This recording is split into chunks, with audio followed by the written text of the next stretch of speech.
आज मैं Jharkhand board 2023 annual की परीक्षा में गणित विषय में जो प्रश्न आया था उसे मैं हल कर रहा हूं, जिसे आप लोग ध्यान से देखेंगे। बोर्ड एग्जाम में एक प्रश्न यह था 11/24 भाग, यहाँ पर खाली का निशान है, बराबर के बाद लिखा हुआ है -11/15 में रिक्त स्थान में होगा। और यहाँ आंसर के रूप में ऑप्शन दिए हुए हैं। Option A -3/4, option B 3/4, option C 5/8, option D -5/8। यदि आप लोग मैथ का तैयारी करोगे तो क्या करोगे? क्या इस प्रश्न का आंसर याद करके रखोगे? याद करके रखने से गुजारा नहीं है। गुजारा इसलिए नहीं है कि कोई ज़रूरी नहीं है कि सेम टू सेम प्रश्न आए परीक्षा में। परीक्षा में जब प्रश्न आएगा तो वहाँ पर संख्या चेंज हो जाएगा। हो सकता है जो यहाँ लिखा हुआ -11/15 यहाँ कुछ रहेगा, यहाँ कुछ रहेगा, लेकिन इसी टाइप का प्रश्न रहेगा। तो परीक्षा में प्रश्न को हल करने के लिए ज़रूरी है कि इस प्रश्न को हम हल कैसे करेंगे, ये सीखना जरूरी है। प्रश्न का आंसर याद करना जरूरी नहीं है। तो इस प्रश्न को हम लोग हल कैसे करेंगे? 11/24 भाग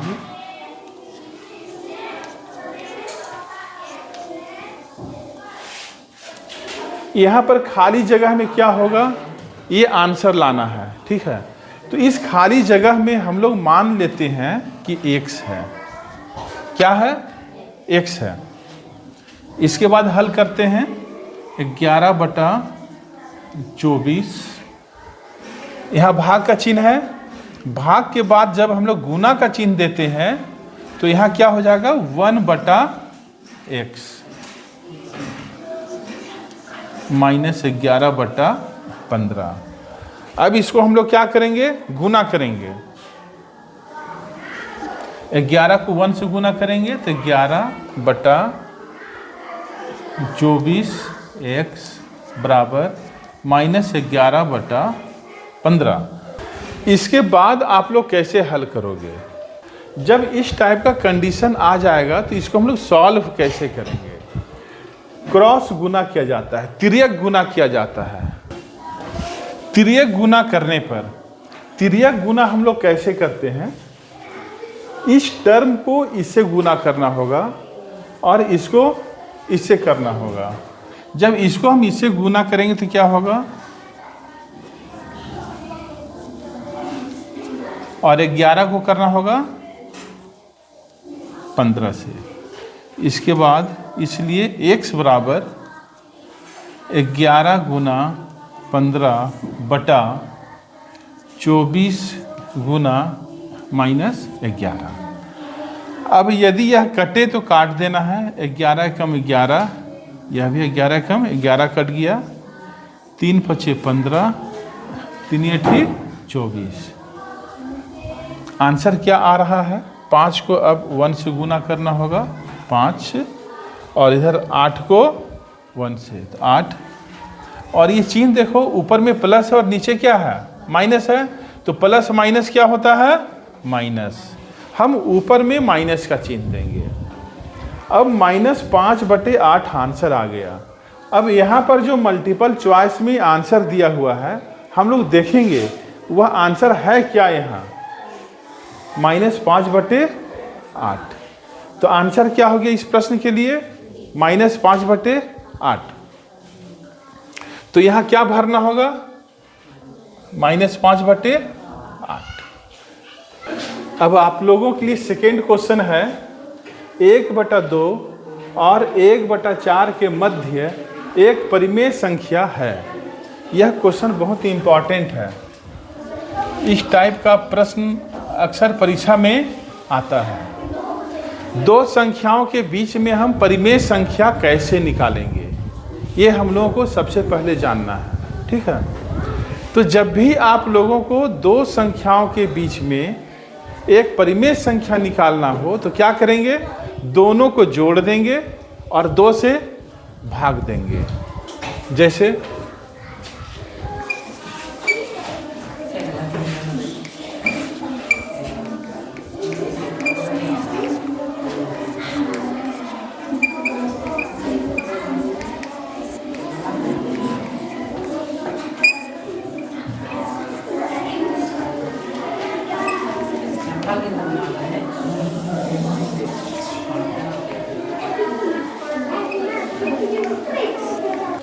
1/2 और 1/4 के बीच परिमेय संख्या बराबर।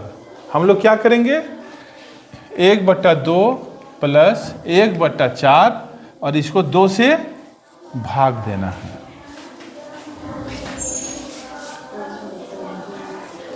इस तरीके से पहले समझ लो और देख लो ध्यान से।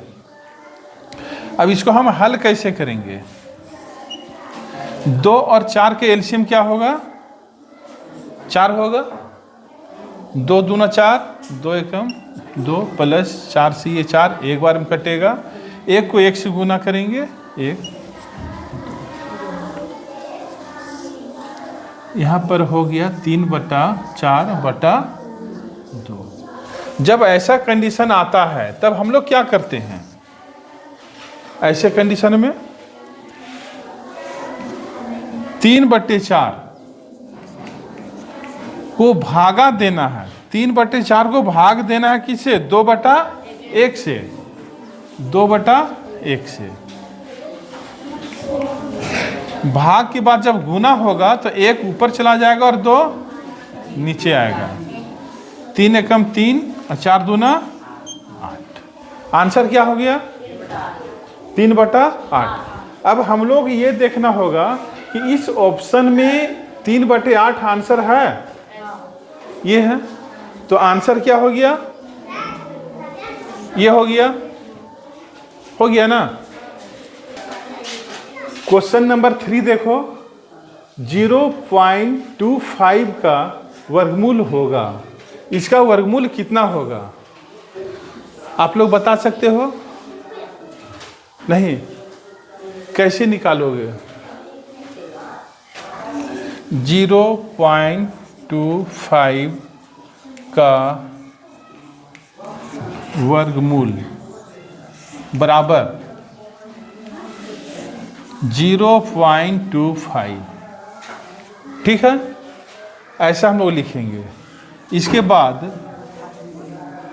0.25 के जगह पर हम लोग लिख सकते हैं 0.5 गुना 0.5, क्योंकि 0.5 और 0.5 को गुना करेंगे तब इतना आएगा, ठीक है।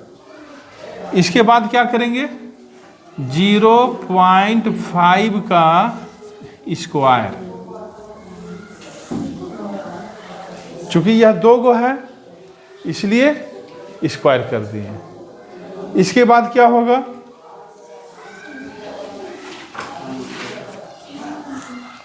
0.5 का स्क्वायर है। आप लोग याद रखेंगे, जब हम लोग ये रूट का चिन्ह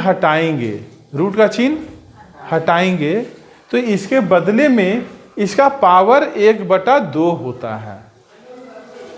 इसे हम लोग इस प्रकार लिखेंगे, 0.5 की स्क्वायर और इस रूट को हटाने के बाद इसके लिए आता है 1/2, ठीक है, बराबर 0.5। यहाँ पर पावर 2 हो गया, एक पावर 2 है और पूरा का पावर कितना है, 1/2। तो दोनों पावर के बीच में गुना होगा, ठीक है। कैसे होगा गुना, एक फॉर्मूला है, x का पावर m का पावर होल n बराबर x का पावर m n, यह होता है। जैसे x का पावर m और पूरा का होल पावर n है, तो दोनों पावर के बीच में क्या होता है, गुना हो जाता है। इसे हम लोग लिख सकते हैं x का पावर m इंटू n। इसी तरीका से यहाँ पर देखो 0.5 का स्क्वायर है और होल का पावर 1/2 है। तो इस फॉर्मूला के अनुसार ही दोनों पावर के बीच में क्या हो जाएगा, गुना हो जाएगा और यह 2 और 2 कट जाएगा। 0.5 का पावर कितना हो गया, 1, और किसी भी संख्या का जब पावर 1 रहेगा तो उतना ही रहेगा, 0.5। तो हम कह सकते हैं कि 0.25 का वर्गमूल कितना होगा, 0.5। अब हम लोग आंसर में देखते हैं कि यह आंसर है कि नहीं है। देखो यहाँ है ऑप्शन सी सही है 0.5। यह भी प्रश्न आप लोगों के लिए बहुत ही इंपॉर्टेंट है। इस टाइप का प्रश्न अक्सर आता है। 999 का पावर कितना है? 0। 999 का पावर 0 का संख्यात्मक मान होगा, कितना होगा? किसी भी संख्या का पावर यदि 0 होगा तो हम लोग जानते हैं उसका वैल्यू 1 होता है। कितना होता है? किसी भी संख्या का पावर 0। जैसे 10 का पावर 0 हो, 5 का पावर 0 हो, 1000 का पावर 0 हो, 500 का पावर 0 हो, इस सब का वैल्यू कितना होगा? 1 होगा। एक बार एक स्टूडेंट हमसे पूछा कि किसी भी संख्या का पावर 0 होने के बाद उसका वैल्यू 1 क्यों होता है? किसी भी संख्या का पावर 0 होने के बाद उसका वैल्यू 1 क्यों होता है? हम तो सोचने लगे आखिर अब क्या बतलाया जाए। ठीक है, लेकिन फिर हम उसको बताएं, जो बतलाएं वह तुम लोग भी देख लो। x का पावर m बटा x का पावर n, यह एक फॉर्मूला है। ठीक है, x का पावर m बटा x का पावर n बराबर होता है x का पावर m माइनस n। कोई दिक्कत? ये फॉर्मूला है, याद करके रखना होगा। यहाँ पर क्या है? 999 का पावर 0, 999 का पावर 0 लिख दिए। इसे हम लिख सकते हैं 999 का पावर 0 के जगह पर लिख देते हैं 1 माइनस 1, और इसके बाद लिखते हैं 999 का पावर 1 बटा 999 का पावर 1। लेकिन ऐसे हम कैसे लिखेंगे, समझना भी ये है। यहाँ मैं आप लोगों को फॉर्मूला बतलाया हूँ, x का पावर m बटा x का पावर n बराबर होता है x का पावर m माइनस n, या x का पावर m माइनस n बराबर इतना हम लिख सकते हैं। ठीक है, x का पावर m माइनस n बराबर क्या लिख रहे हैं? x का पावर m बटा x का पावर n। जो पहले आया है सो ऊपर में है, जो बाद में आया है वह पावर नीचे है। तो इससे तुलना करते हुए यहाँ पर ध्यान दो, 999 का पावर 1 माइनस 1 है। ठीक है, तो इसको हम लिख सकते हैं 999 का पावर 1 बटा 999 का पावर ये वाला 1। ठीक है, लिख दिए। और 999 का पावर 1, इसका मतलब क्या हुआ? 999 और ये 999 का पावर 1, इसका वैल्यू क्या होगा? 999, और ये कट जाएगा तो कितना आएगा? 1 आएगा ना। इस प्रकार आपका आंसर ऑप्शन बी 1। तो इस प्रश्न के लिए आप लोगों को याद रखना है, ये तो मैं समझा दिया कि किसी भी संख्या का पावर 0 होने के बाद 1 कैसे आता है। ठीक है, सारे बच्चे को समझ में भी आ गया होगा। लेकिन आपको याद रखना है कि किसी भी संख्या का पावर 0 होगा तो उसका वैल्यू क्या होगा? 1 होगा। एकदम रट लो इसको। परीक्षा में यदि आता है 100 का पावर 0 बराबर क्या होगा? 1। 1000 का पावर 0 बराबर क्या होगा? 1। 500 का पावर 0 बराबर क्या होगा? 1। 1/2 का पावर 0 क्या होगा? 1। क्वेश्चन नंबर 5 आप लोगों के लिए, 2 का पावर 1 गुना 5 का पावर 2 गुना 7 का पावर 0 बराबर क्या होगा? इसे आप लोग कैसे सॉल्व करेंगे? 2 का पावर 1 गुना 5 का पावर 2 गुना 7 का पावर 0। किसी भी संख्या का पावर यदि 1 होगा तो उसका वैल्यू क्या होगा? वही संख्या रहता है। जैसे 2 का पावर 1 तो इसका वैल्यू होगा 2, 10 का पावर 1 वैल्यू होगा 10, 100 का पावर 1 वैल्यू होगा 100, 5 का पावर 2, इसका मतलब ये हुआ 5 गुना 5, 2 बार लिखना होगा। और अभी मैंने आप लोगों को समझाया है 7 का पावर 0, मतलब किसी भी संख्या का पावर 0 होता है तो उसका वैल्यू 1 होता है। अब इसको क्या करना है, गुना करना है, 5 पचे 25, 25 दूना 50। तो यहाँ मल्टीपल चॉइस में क्या 50 है कहीं भी? ऑप्शन ए में है, तो इस प्रकार ऑप्शन ए सही हो गया 50।